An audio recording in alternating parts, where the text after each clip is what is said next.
Hello and welcome to Represent NYC from Manhattan Neighborhood Network. I'm Ben Max, host of the Max Politics podcast. Joining me today for an in-depth conversation is New York City Comptroller Brad Lander, a Brooklyn Democrat who holds one of just 3 citywide elected positions in New York City government. The role of Comptroller is an important one, including as a check on the mayoral administration. The Comptroller is the city's chief financial officer. Comptroller Lander also calls it the city's chief accountability officer, responsible for auditing all city agencies, providing oversight of the city's budget and fiscal condition, monitoring the city economy, reviewing city contracts, and several other specifics, all while generally pursuing policies to improve city government efficiency, effectiveness, and integrity. A key part of the role is also that the Comptroller serves as a fiduciary to the city's 5 public pension funds, which are worth around $250 billion and serve roughly 700,000 current and former city employees. Comptroller Lander was elected in 2021 and took office in January 2022, as did Mayor Eric Adams, also a Brooklyn Democrat. But the mayor and comptroller have different politics and have disagreed on a wide range of topics over the last 2 years, a number of which we'll discuss today. We're checking in with Comptroller Lander here in mid-October 2023 as we near the halfway mark of the 4-year term, and the city faces several major challenges, including significant budget gaps, in part the result of expenses related to the care for tens of thousands of asylum-seeking migrants who have arrived in the city over the past year plus. I'm going to ask the Comptroller about how he's put his imprint on the office, which employs hundreds of auditors, accountants, economists, and others, about the city's economic and fiscal health and what he thinks the city should do about its precarious budget situation and the cuts Mayor Adams is planning, how he thinks the city should address a number of other challenges, including its affordable housing crisis, the impact of climate change, and more. So let's get to it. Comptroller Brad Lander, thank you for being here. How are you? Okay. It's been a challenging couple of weeks, but I'm loving the job as we near its halfway point of this term. The opportunity to try to make the city run a little better every day is a good challenge. So thank you for having me on to talk about it. Sure, and thanks for doing this and for all the time we're going to have together today. So you've been in the office nearly 2 years. Talk a little bit about how you've put your imprint on it. What are some of the ways you've either changed the office or instituted new focus areas? Yeah. Obviously, I already said there's a lot of things you have to do, but you also have some leeway. So what have you done? When I ran what I said, people would ask me, well, you're a progressive. Why are you running for comptroller? That's kind of in the weeds. And I said, look, what I believe is not only is it not true that compassionate and competent government are in conflict, but that they have to go together. I believe we need a city that addresses the challenges working families face, so whether that's childcare, affordable housing, that is more inclusive, that invests in addressing homelessness, whole range of things. But you can't achieve those big progressive goals if you're not running the city well, spending the money wisely, making sure the agencies are actually doing the work effectively, seeing what you started doing years ago that you really don't need anymore, but you just kept doing because you're not going to be able to put a new program in place otherwise. So that's kind of the big picture. It's we think of that as a competent and compassionate government. And that's what we try to bring as a lens to everything we do. And that's in how we invest the pension funds. We had, good returns through June 30th. We beat our benchmarks. And we also have the most ambitious climate net zero plan. We do a lot of work on behalf of workers at the companies we invest in to make sure. So in the pension funds, that we sometimes call ESG. We could talk more about that, environmental, social, and governance activity. But it's really responsible investing, good returns with attention to the critical set of systemic risks we face. In how we audit the agencies, we're looking at how are our agencies functioning, and a lot of that is just straight up kind of waste, fraud, abuse style.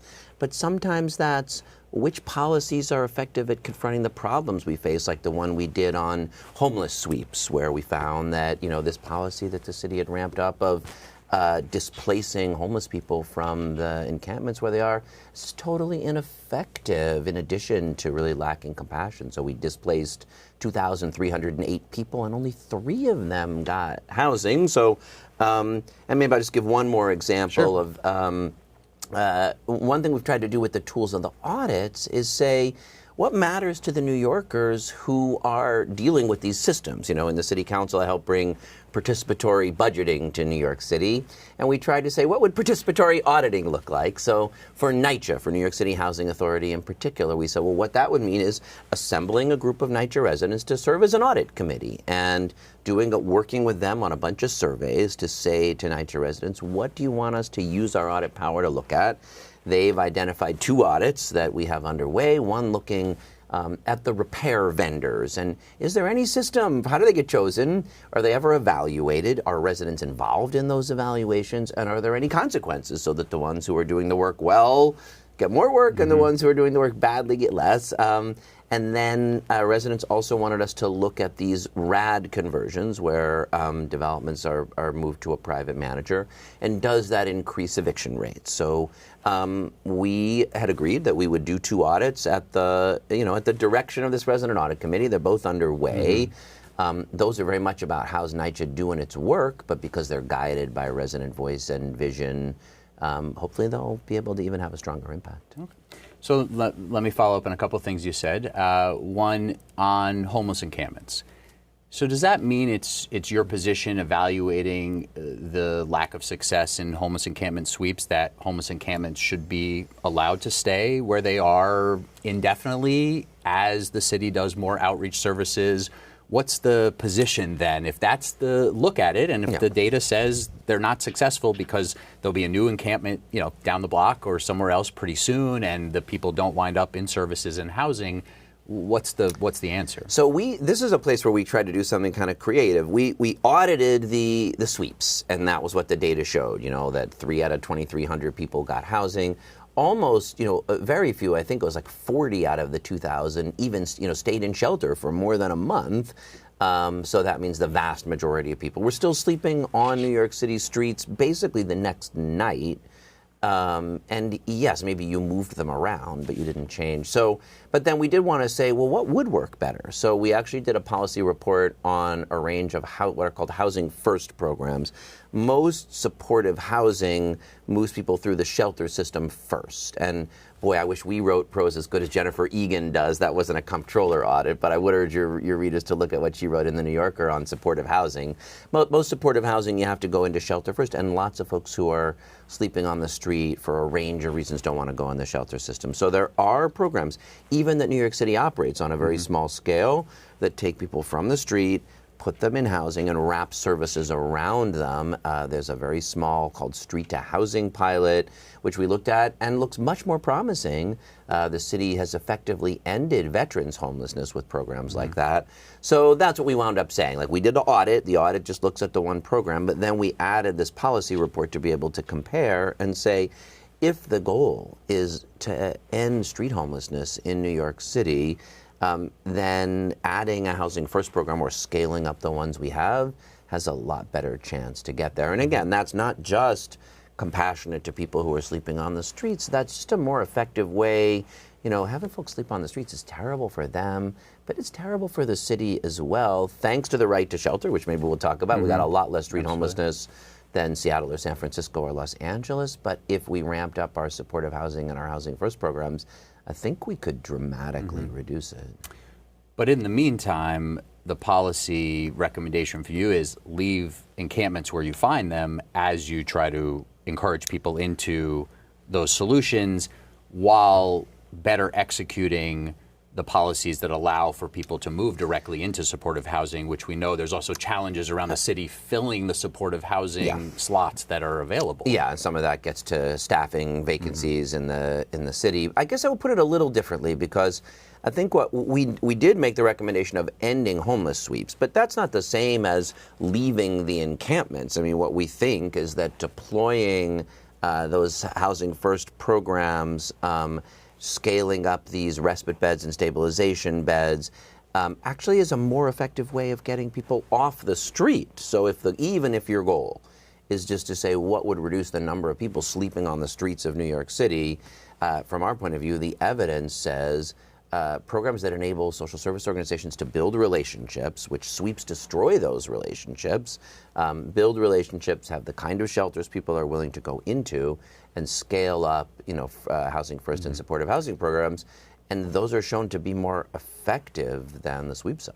A couple other things you mentioned in your broad overview of what you've been up to in the couple of years and your approach to the office.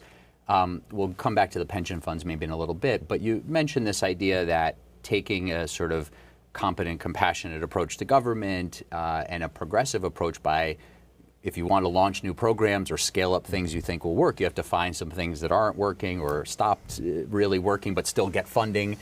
Are there examples of that you can cite? Are there things you found in this nearly 2 years as comptroller where you've said that? Because clearly, and I think you've already stated that you agree with this, clearly we've seen over the course of a very long time, but definitely during the de Blasio years, a lot of agencies become sort of bloated, a lot of programs started, some of them well-intended, but maybe they didn't work out and they're still getting funding, and there's all sorts of, it was boom times. Things were really good until the pandemic for a lot of those de Blasio years, and you were in the city council during that time. Are there things you found that you've identified now for the Adams administration to say, hey, you're looking at some budget cuts and savings, here's some areas where we should really look at those? Yeah, let me say one systemic thing first and then get at a few of the specifics, because you mentioned the fact that during the de Blasio administration, when tax revenues were so high and cuts didn't seem necessary, that they didn't do any savings programs. And I think we should amend our 4-year budgeting program. We have a whole set of prescriptions on how the city budgets that come sort of out of the Financial Emergency Act or the financial crisis. So we do 4-year budgeting. It has to balance. You've got a range of ways you present that information. I think it should require that every time you adjust the budget, you have agencies do a long-term savings plan over the 4 years of the plan. They can present where they want to do a new program, they can present a new need, but they have to present some areas where they're saying, okay, like we could attrit this out. Attrition is a lot easier if you do it over 4 years, because some people are going to retire, vacancies are going to come up, and that's a better way of being able to plan. When you're only looking at pegs as very short, when you're not doing them in the good years, then you let them grow and grow.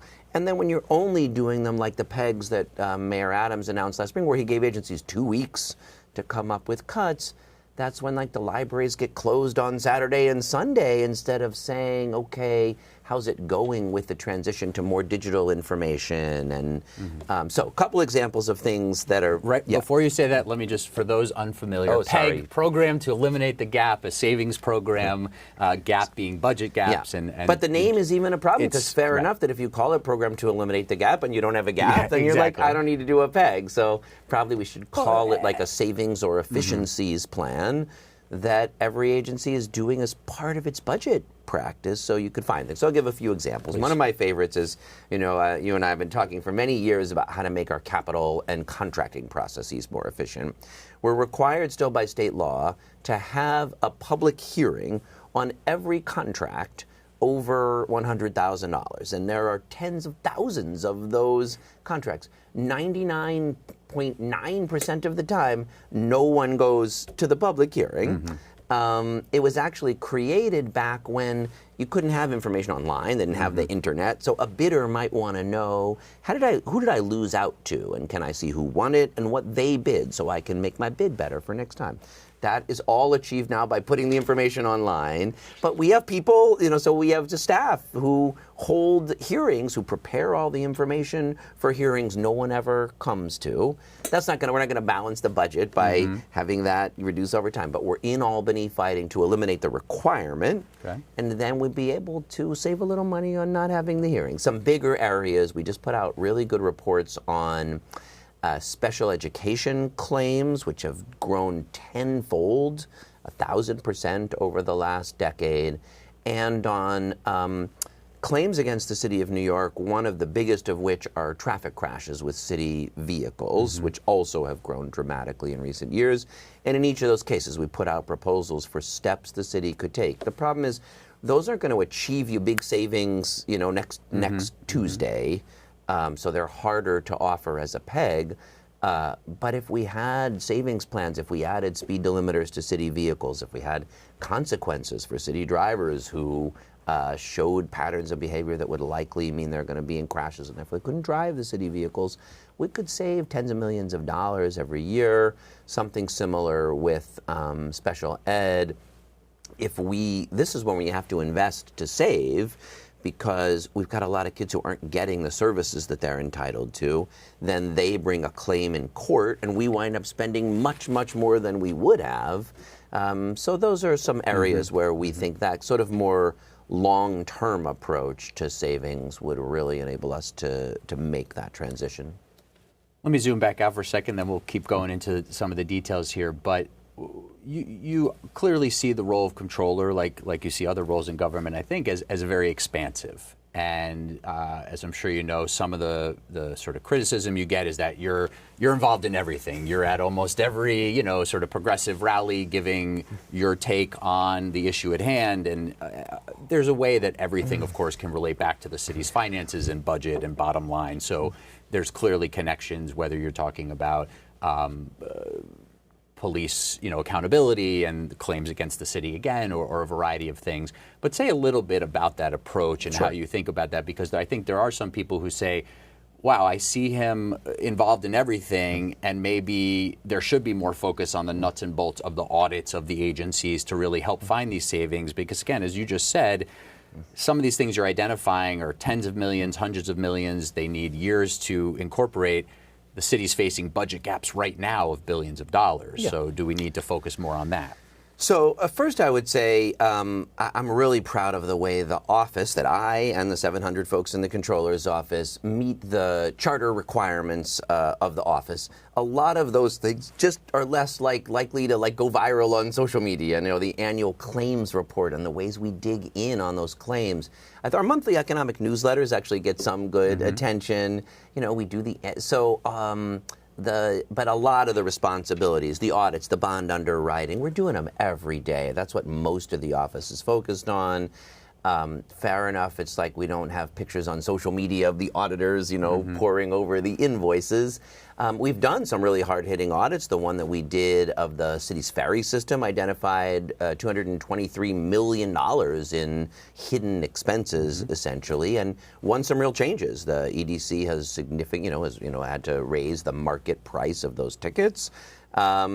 And so there are a lot of those kind of audits. We did ones of COVID emergency spending. We really have focused on emergency spending, trying to learn and apply the lessons from COVID to asylum seeker emergency expenditures, putting out a ton of information about those contracts and bringing spotlight to them. So I just really would challenge anyone who would say, are they meeting the mandates the charter gives the Comptroller's office, to look at that body of work. It's all on the website, and I feel really proud of how we're doing it. Again, we beat our benchmarks on the pension funds. We found ways to save on the city's bond issuances, even in an era of high interest rates, and even as we've done the city's first social bond offering. So I'm confident that we're showing you can work for more effective government while also working for more progressive government. And I guess I would also say, look, I don't always agree with the mayor, but one thing I say to people when they, say, is like, he told people who he was when he was campaigning, and he got elected, and he's, acting in the ways. And I guess I would just say, I didn't hide how I was going to do the job as comptroller. I ran on a platform of combining effective and compassionate, effective and progressive government. And that was what I was elected to do. And so not only am I meeting my charter mandate, I'm meeting the democratic mandate of how you run and win. And social media is what it is. Sure. No, I mean, I'm not just sourcing that from social media, but no, I think it's an interesting question about. And listen, obviously your predecessors were also, doing all sorts of things while they were in office and pursuing their policy priorities. And it's a political office. And there's ways in which the office holder can shape it and choose what they add their voice to while also doing the mandated responsibilities. Did you want to add something? No, that's good. So you mentioned Mayor Adams. I want to come back to ways in which you've disagreed on some things. But one area where you agreed and you worked together on was this issue of the backlogs in the nonprofit human services contracting. It seemed like you came together early on. You had identified this even before you both came into office as something you wanted to both work on. Yeah.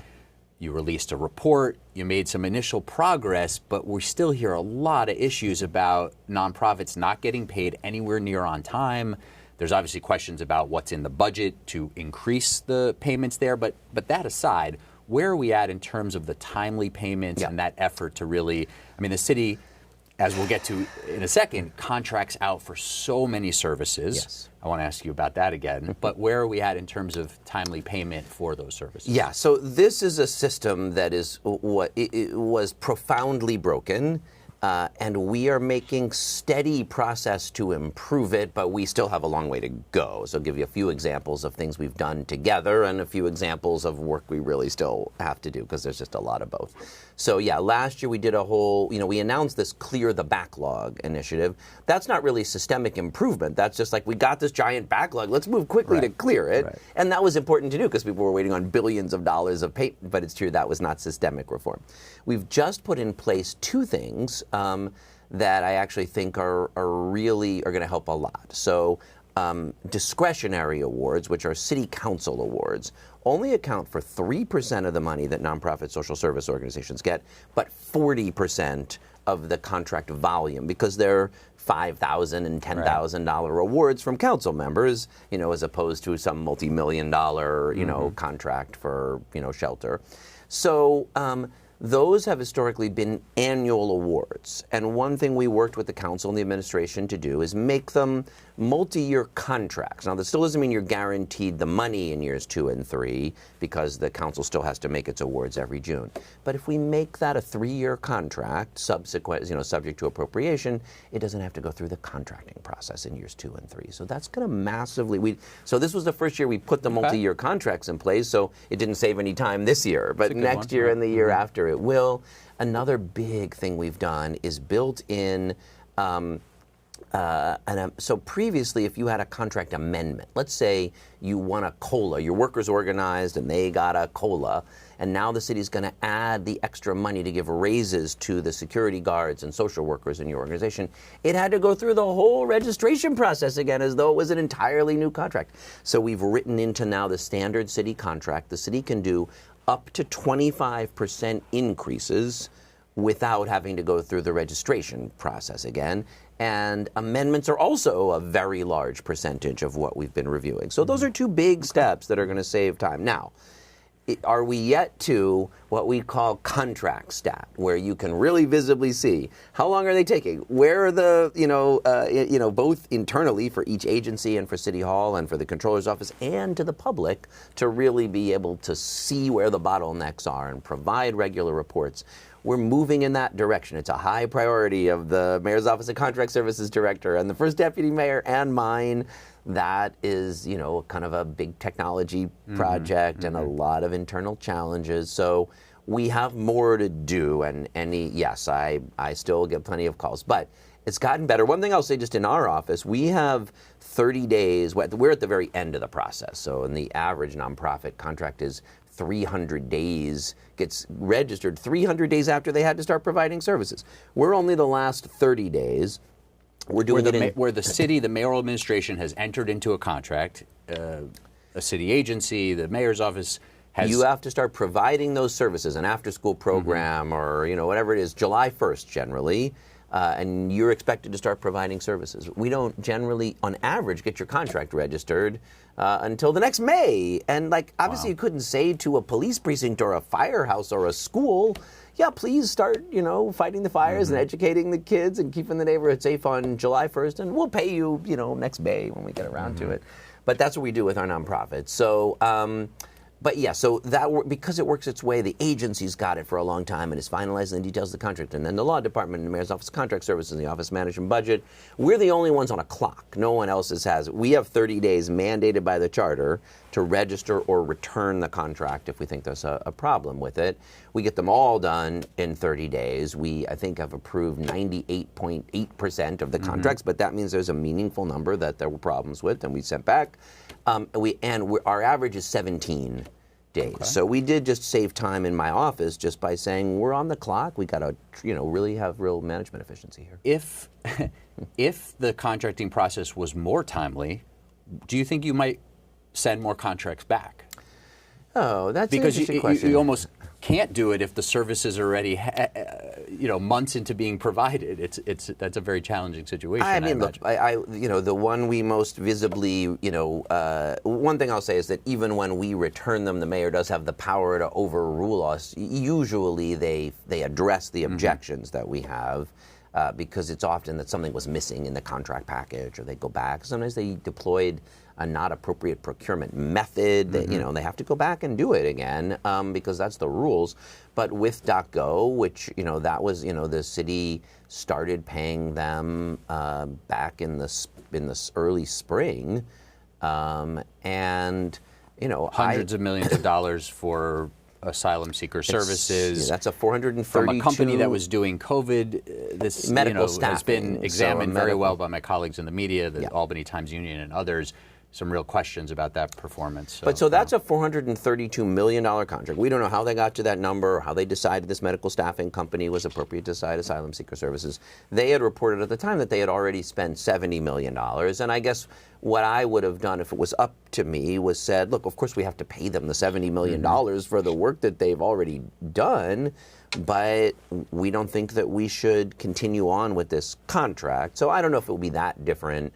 We give them the scrutiny that the charter requires whenever they get to us.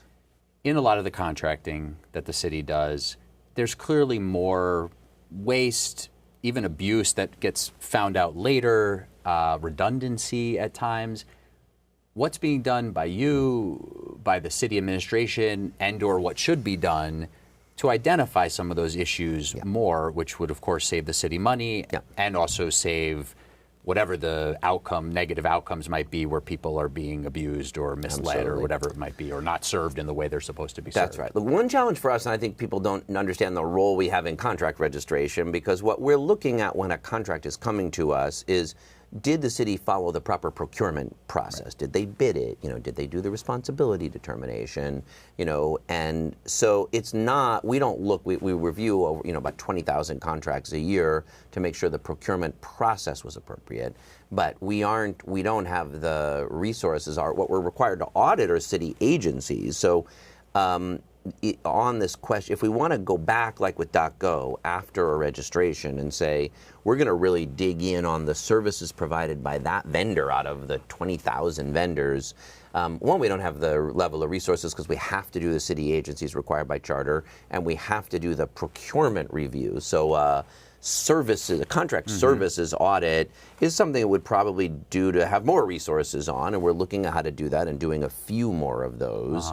But that should be getting done by the agencies are responsible for and the Mayor's Office oversight of Contract Services? No, this issue of is the vendor providing the services it was contracted to provide sits with the agency who contracted with them. So HRA or Department of Homeless Services or Department of Youth and Community Development, and they all have audit shops that are looking. There are some things we could do to make it better. Like, we honestly need to strengthen a few of those rules, and I've proposed some rules changes because our nepotism and subcontractor rules are not as strong as they should be. The Department of Investigation did a report and found some instances in which, someone hired a cousin or a friend to be the carpet cleaning vendor or the food vendor or the security vendor in ways that, you can make a case, but the rules should be stronger to prevent that, and that would help for sure. On emergency procurement, we also, after we did that audit I mentioned on COVID emergency procurement, which found widely varying expenses for what we had spent on vaccinations and tests, we made a set of recommendations to the agencies. When you do emergency procurement, you don't generally have to do an RFP or a competitive bid. That's the nature of what you can do in the emergency. But you still are expected to attend to price competitiveness and just make sure you're not getting just like price gouged.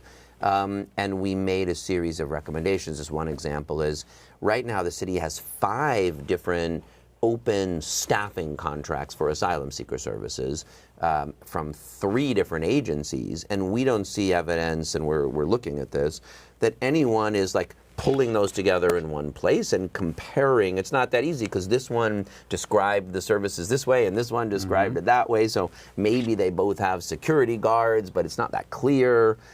So there are some things like that, even in emergency procurement, which of course we're doing a lot of, where we could be making sure we're getting the best price.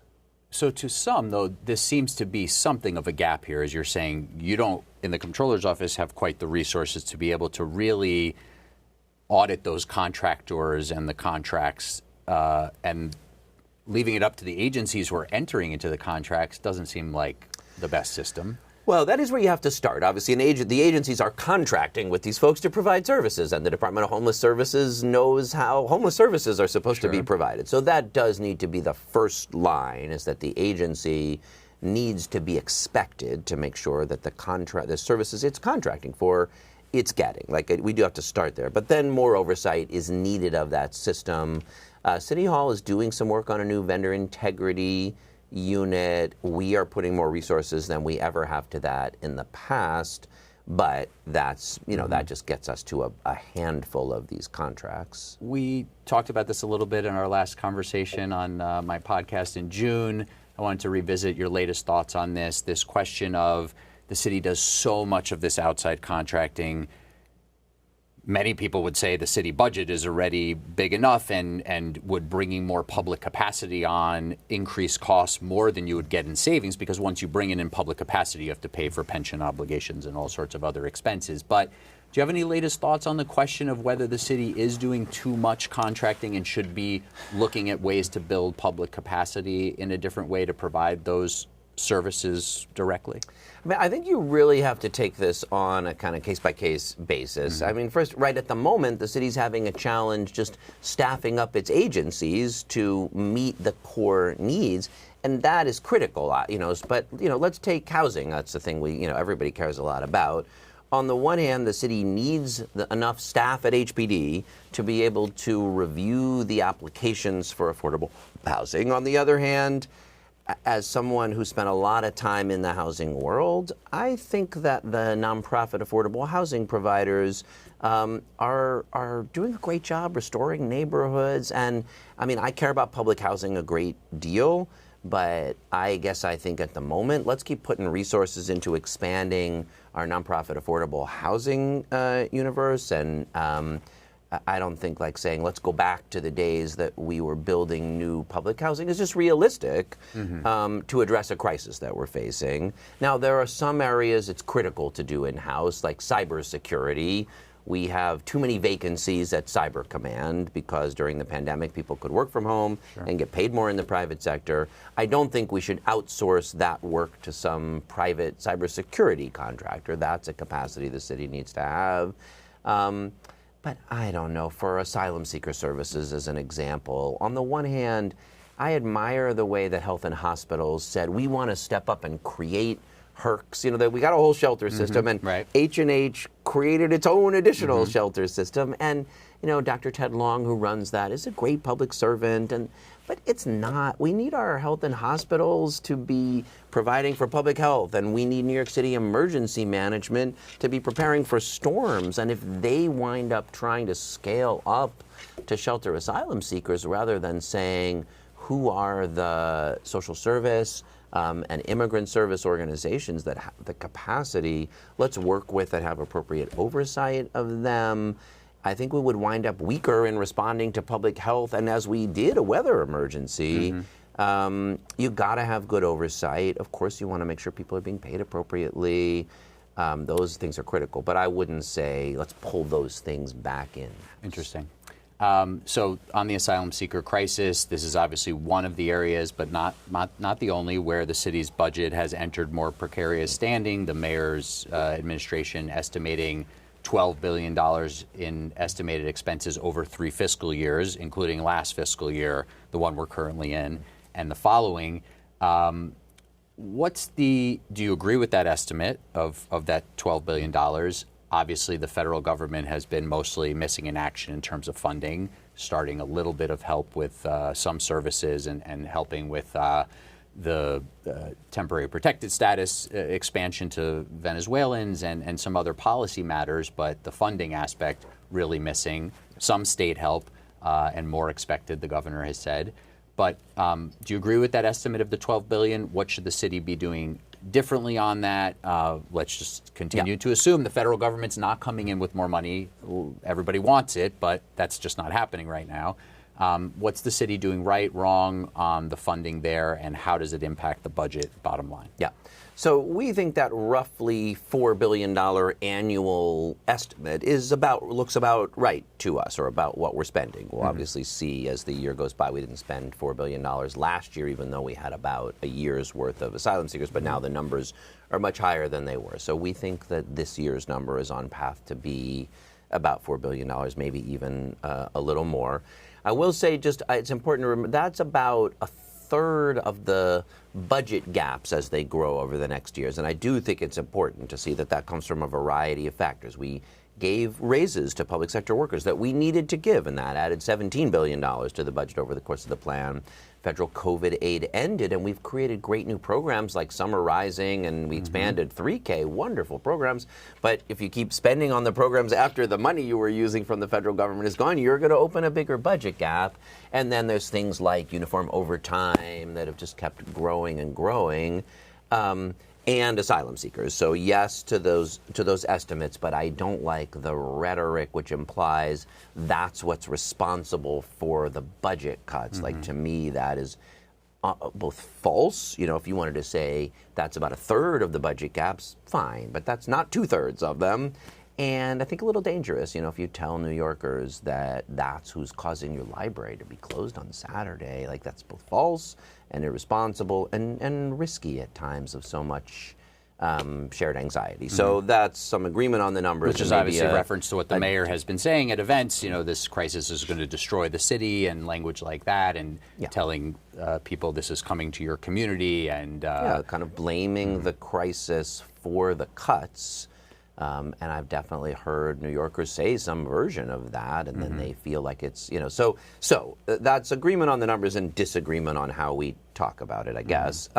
There's some truth to the, as you said, the budget gaps being partly due to these unexpected costs. Now they're expected, but previously unexpected.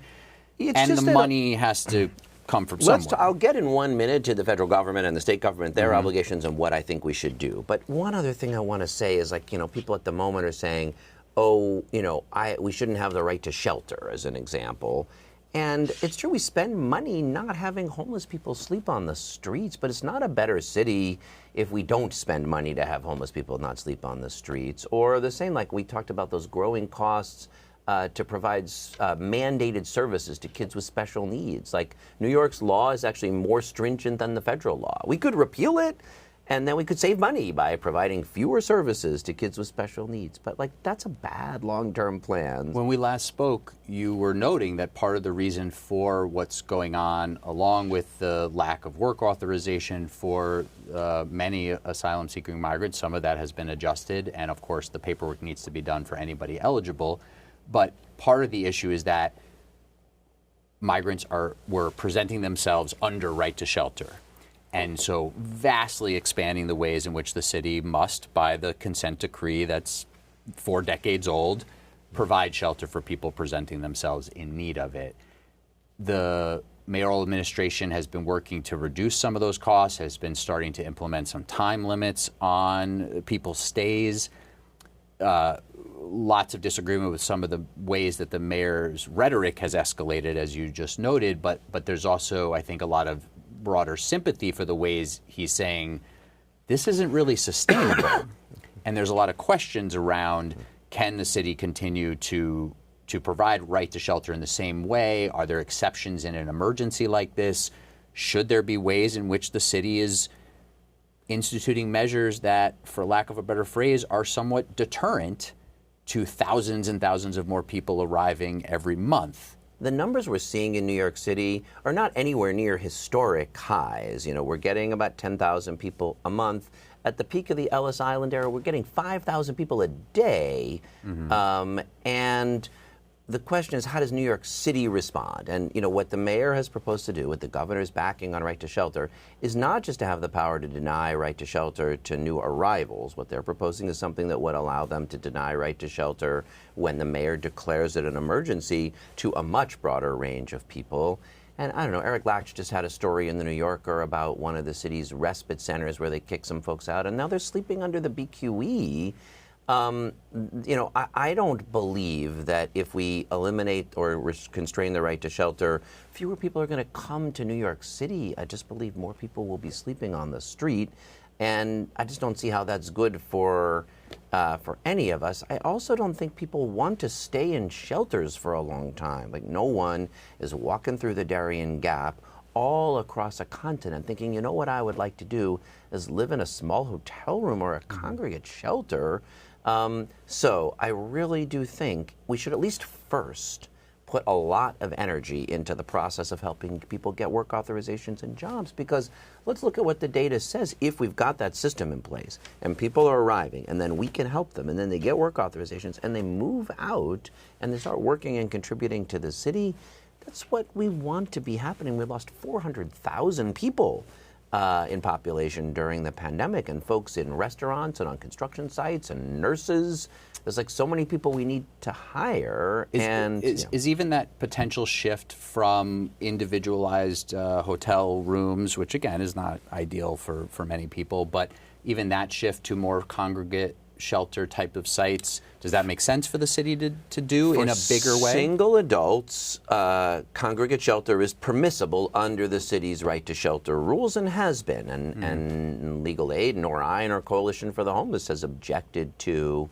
I went to the Brooklyn Cruise Terminal, which is one of the first places they started doing that, and I thought that they had actually set it up responsibly. So the rules don't allow congregate shelter for families, and the city it looks like seems like just this is this week's news, planning to do that at Floyd Bennett Field. I really have concerns there. Families in congregate settings. Just contains a lot of risks to have adults and kids all kind of in an open space like that. So I do not support that, but for single adults, yes. Okay. We're already getting closer to our end of our time together, so let's hit on a few things quickly. Give me as city tax revenues come in, you're watching the budget. What are the biggest concerns you have? Just sort of high level. Is it property tax receipts and the diminishing value of some commercial and office space? I know you've put out a report saying, even in a very bad situation, that's not really that big a threat to the city's bottom line, but it has to be a concern.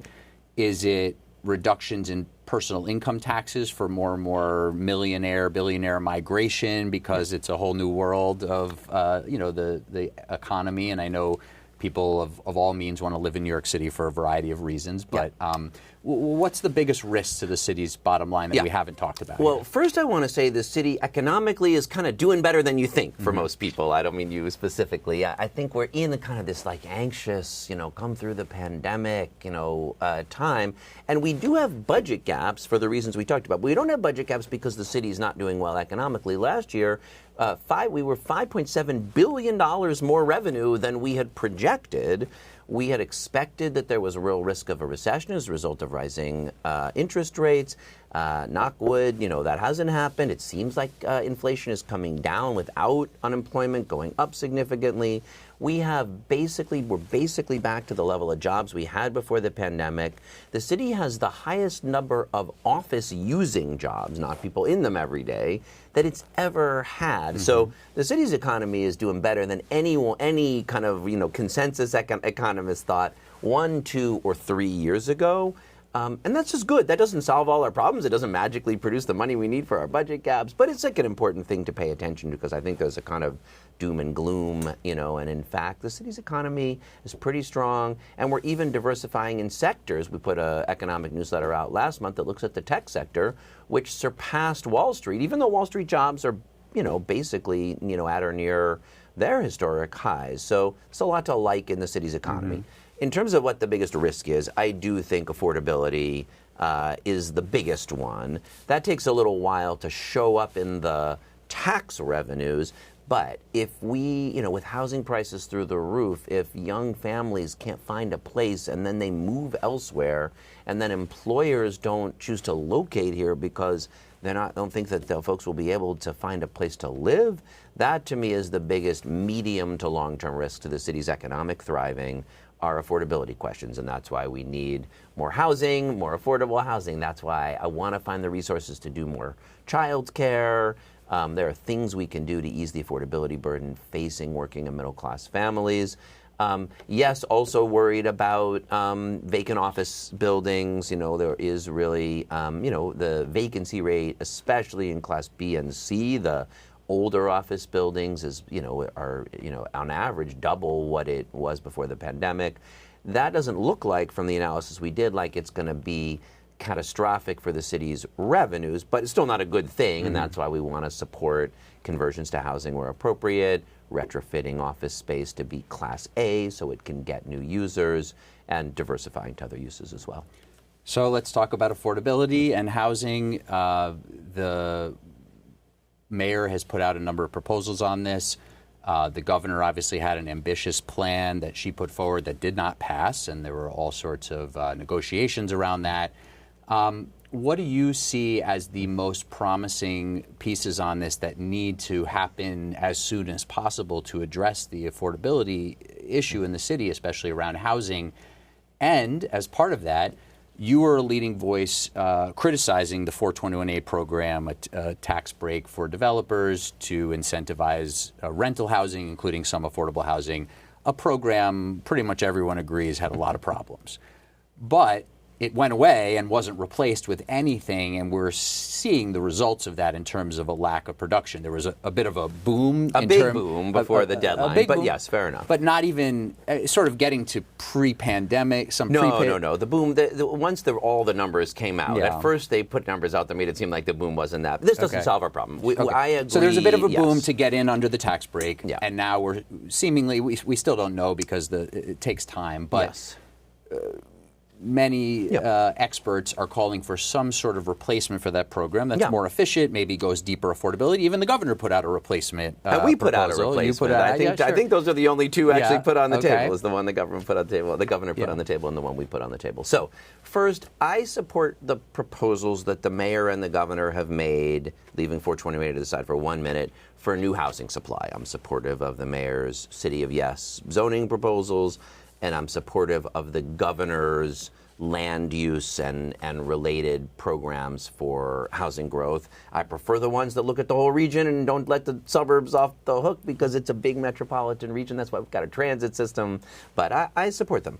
I don't think they're sufficient on their own. Just building new market supply, or new market supply with a little bit of affordability in some of the projects, I don't think will filter down to the folks who are really facing the affordability challenges.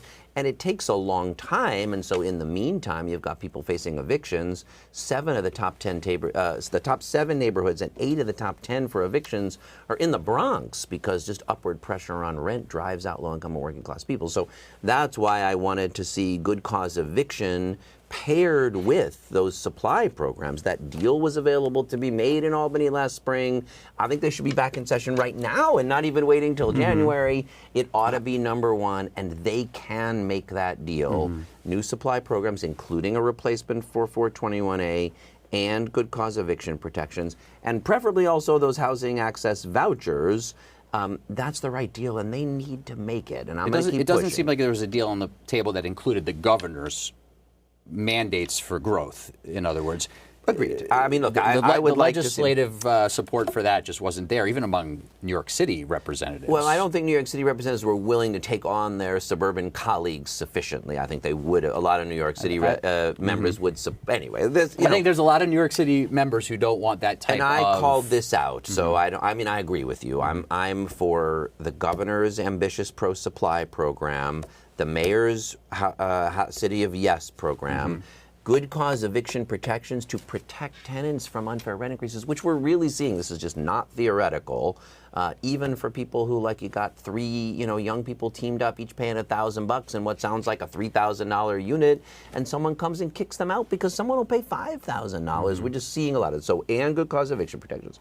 I want a 421A replacement, and we've put one out, going through all the details, that just spends the money wisely. We just, like, a lot of those deals were dramatically oversubsidized for the affordability that we were actually getting. That needs to be a program that deploys the tax breaks for actually affordable housing. We put out a proposal, it's on our website. And then finally, I do think we also need to scale up what I call broadly social housing. This breaks us back to the nonprofits, community land. I was at Co-op City last week for the 50th anniversary of the Co-op City NAACP chapter. And Co-op City is big, tall buildings, much taller than in most people's neighborhoods. And if you ask people, we got a housing crisis and we need more supply. How do you feel about big, tall buildings in your low-rise neighborhood? Almost no one would be like, yes, I'm for that. If you say to working class, and I've just done that a lot, folks, how would you feel if it was essentially like that, a co-op that your kids could buy into affordably? I'm not saying every hand in the room goes up, but an awful lot more do. Creating things like that go a long way, not just to providing affordable housing, but building the coalition necessary for the growth and supply we need. So you're one of the voices on a do-it-all, basically, housing platform. There seems to need to be a real coalition around that. The mayor doesn't seem supportive. The good cause eviction is a poison pill for the governor, seemingly. The mayor hasn't expressed support for it. How do you get a coalition that's actually going to do all of the above? Because for many legislators, the sort of build everywhere, the transit-oriented development, the stuff in the governor's plan, that's a poison pill for them. Can you get a coalition that says, let's do it all and actually push forward? I don't think there's any doubt that is possible in Albany. There is a coalition behind both growth and tenant protections. How to make it, I'm not in Albany. I'm the New York City Comptroller. I think this is the kind of thing, I don't know. I actually saw Senator Schumer, when he and I were talking about this, and I was like, the style of leadership that he has that gets people to make compromises, that holds, in his case, a coalition from Joe Manchin to Bernie Sanders that has to deal with the House. This takes that kind of leadership to make a deal happen, but I don't think there's any doubt that it can happen, and we just need New Yorkers to keep pushing and demanding, because yes, the governor and the mayor should back off their opposition to good cause. We need the growth. So instead of saying my way or the highway, say, okay, let's negotiate on good cause. Let's reach a version of it that people can live with. Let's negotiate on supply and get it done. And I'm hopeful they will this year, but maybe I'm just an optimist. Our last 5 minutes here, the mayor's management report, a lot of other things indicate that city government is really struggling. You mentioned this on housing, struggling to provide a number of basic services, including getting food stamps out and cash assistance in a timely fashion in some really bad ways. The mayor is not implementing the streets plan as mandated by law with bus lanes and bike lanes. There's a lot of challenges with city government function. Now, I think you would admit the asylum seeker crisis has sucked up a lot of effort and energy across city government, but there's clearly some challenges. What do you pinpoint as one or two things that are really, and this might not even be specific to the Adams administration, but what are two things when you zoom way out that are sort of broken in city government that need to be addressed? Yeah. We've talked about affordable housing a lot, but I do want to say this here. To me, not that long ago, HPD was the gem of municipal affordable housing agencies and had the capacity to produce tons and preserve tons of affordable housing. And it was weakened because during the pandemic, people went and took other jobs. That's not, the mayor's fault. That's a happenstance that happened, but we need to be investing in bringing that back.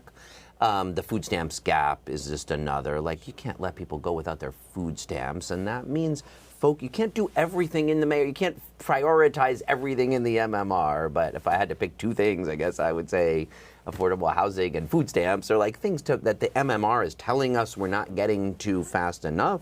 And we gotta put the resources there. As in pull resources from other city agencies till you get that solved? Some of this is managerial attention. If the mayor is asking, how are we doing every week on the food stamp applications, that HRA is gonna get the food stamp applications up. For the housing, though, it might be, yes, if we don't have the capacity we need in-house, we got partners like Enterprise and LISC and some of the banks and, CPC, maybe they can help us. In our last minute here, where the sort of government and policy meets politics, you and the mayor have had a lot of tension. A lot of criticism comes with your job of the mayoral administration. He obviously, to many, has a particularly sort of thin skin for criticism and has gone back of some of what he said he would do in terms of welcoming the comptroller's audits. But it's different when you get an audit versus someone out there issuing sort of statement and criticism after criticism. So 2 questions. One, what's one thing you think Mayor Adams is doing particularly well? What do you want to give him credit on? And 2, do you think that sort of the failures of the Adams governing vision and style means that he should face a primary opponent in 2025? On things he's doing well, we talked about some real in the weeds ones, the contracts that we're doing together, the contracts reform or capital process reform, a big deal, hard to get any attention to, but will save hundreds of millions, probably billions of dollars, and get our projects built on time. A program I like is the work to help kids learn to read. I think facing up to dyslexia and this new program we'll have to see how it, at some point we'll probably go in and audit it, but it's on that's the right track and the right path, and a big deal teaching every kid to read. What could be more important? So props there for focusing on that.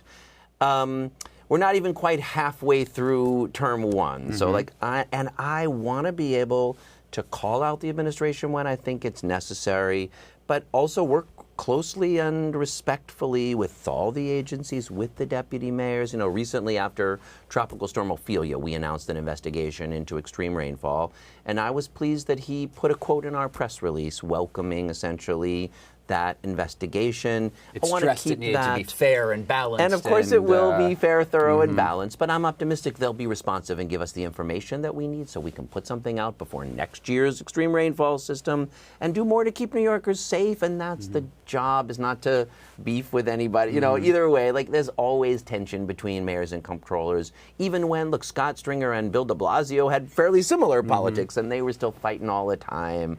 That's not what's productive, so this is the challenge, is do the work with independence, call it honestly as we see it, but keep engaging constructively. Sometimes that's a little more of a political criticism, like, I don't think immigrants are destroying New York City, but sometimes that's, let's just make sure we're getting ready, and that's how we keep trying to do So is that work. to be determined on whether he should face a primary challenge? It is. Or 2025 is out there enough that what I want to be able to do is keep being critical as necessary, keep working together as possible.